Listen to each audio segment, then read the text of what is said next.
Right, carrying on with our look at the exam paper. This is question 13, and there's a lot of writing in this one. A lot of written, lengthy, wordy answers and very little calculation, and a lot of marks were dropped for basically half-written answers. Let's have a look at the questions. We've got Sarah again and her weather obsession, so she's looking at the large data set. We've got some data given to us and some summary statistics, Q1, Q2 and Q3. We're asked to find that 20.6 is an outlier using a rule given. So we simply use the rule that's given. Let's find the IQR first. So select a pen. IQR, that's the upper value, 2.4, minus the lower quartile. That gives us a value of 2.3. So the rule we're given is that a value which is 1.5 times the interquartile range above Q3 is an outlier. So we need outlier if it's greater than 2.4 plus 1.5 times 2.3. And that value is 5.85. 5.85, and obviously 20.6 is greater than 5.85, therefore it's an outlier. You need to write that. You need to write it in words. It will not, it's not that, what I've written so far is that calculation is not enough. You need a conclusion. Okay, give a reason why Sarah might include this data.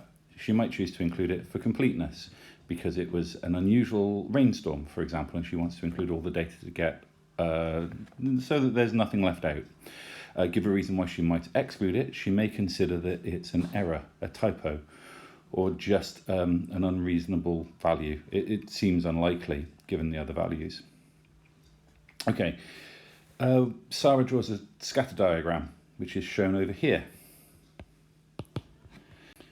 And we're asked to find an interpretation of the correlation. Well, first of all, the correlation that we can see is it appears to be a positive correlation. We can apparently see some kind of trend like that.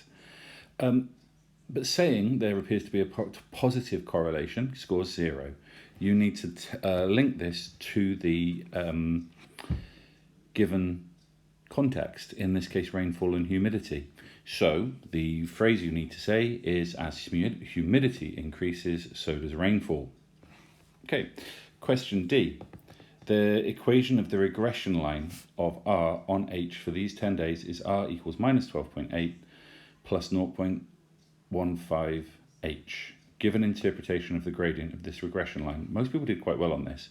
Basically, as the humidity, not H, but the humidity increases by 1%, the rainfall will increase by 0.15 millimeters. That's what we need. Okay, part E. Comment on the suitability of Sarah's sampling method. Well, it's not a good sample. Her method is poor. There's not enough results taken, and she's only used one place.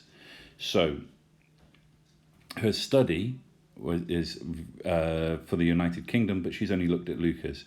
So I'm going to say this is a bad sampling method because she has only chosen one sample and only one site and only 11 data points. Suggest how she could make it better by using the large data set. She could use more sampling sites and a wider and a greater number of sampling points, a greater number of data points. There you go. That's all there is to it.